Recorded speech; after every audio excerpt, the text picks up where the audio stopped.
বিগত দিনের এক কথায় আমরা দেশপ্রেমিক তাকে সরকার বলবো না, আসলে সে বিদেশের দালাল হিসেবে আমাদের বাংলাদেশে দায়িত্ব পালন করতেছিল। তার বিভিন্ন কার্যক্রম, তার বিভিন্ন চুক্তি এবং বিভিন্ন সময় আমরা যে লক্ষ্য করেছি, এরা শুধুমাত্র তাদের দালালি ছাড়া দেশপ্রেমিক আমরা বলতে পারি না। 5ই আগস্ট দেশ যে আবার দ্বিতীয়বার স্বাধীন আমরা পেলাম, সেখানে কিন্তু ইসলামী আন্দোলন বাংলাদেশ, ইসলামী যুব আন্দোলন, অন্যান্য সহযোগী সংগঠনের ভূমিকা কোনো অংশই কম ছিল না। সেখানে তোমরা দেখেছ আলেম ওলামা, ছাত্র, মাদ্রাসার এবং হাফেজ, তারা প্রায় 73 জনের মতো আলেম ওলামা, ছাত্র, হাফেজ শাহাদত বরণ করেছে ওই ন্যায়ের পক্ষে অন্যায়ের প্রতিবাদে 5ই আগস্টের স্বাধীনতায়। হাজার হাজার আলেম ওলামা সহ অনেকেই পঙ্গু হয়েছে, অনেকের চোখ হারিয়েছে, অনেকে বিভিন্ন পর্যায়ে আহত অবস্থায় এখনো চিকিৎসাধীন অবস্থায় আছে। শিয়া বাটার ও ভিটামিন ই সমৃদ্ধ lily glam beauty soap. Lily, always beautiful. কিন্তু এর পরবর্তীতে আমরা কি লক্ষ্য করেছি? বর্তমান অন্তর্বর্তীকালীন সরকার এই ফসলটা কিন্তু বিশেষ করে ছাত্র, বাংলাদেশের হাফেজ, আলেম, সর্বস্তরের জনগণের ফসলে কিন্তু অন্তর্বর্তীকালীন সরকার।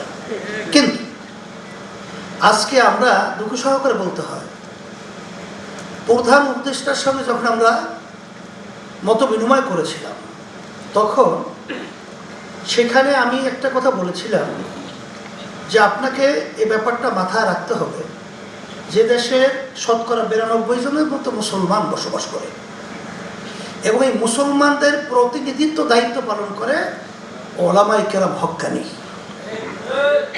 তা আপনাদের কথা এবং আপনাদের আচরণগুলো সেদিকে লক্ষ্য রেখে যদি আপনারা যদি চলেন বা বলেন, দেশ সুন্দর হবে। আজকে আপনারা লক্ষ্য করেছেন যে বিগত দিনের এক কথায় আমরা দেশপ্রেমিক তাকে সরকার বলবো না, আসলে সে বিদেশের দালাল হিসেবে আমাদের বাংলাদেশে দায়িত্ব পালন করতেছিল।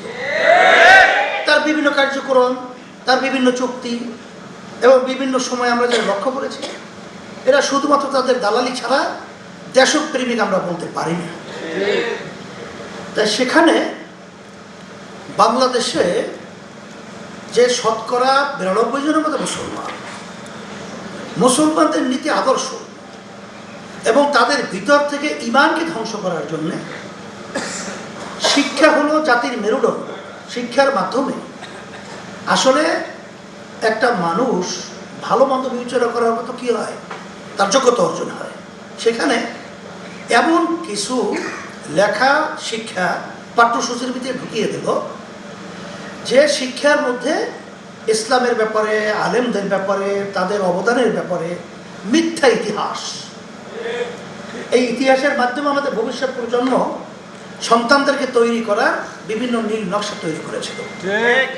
ইসলাম এই ব্যাপারে বিদ্বেষ ছড়াবার জন্যে এবং ইসলামী যে নীতি আদর্শগুলো তাদের থেকে ধ্বংস করার জন্যে বিভিন্ন ধরনের পাঠ্যসূচির মধ্যে তারা শিখাবার বন্দোবস্ত করেছিল। কিন্তু ইসলামী আন্দোলন বাংলাদেশ সহ সহযোগী সংগঠন আমরা যখন নাকি প্রতিবাদ করেছিলাম, আলহামদুলিল্লাহ অনেকটা পরিবর্তন হয়েছে, নাড়াচাড়াও করেছে। আল্লাহ শুকর।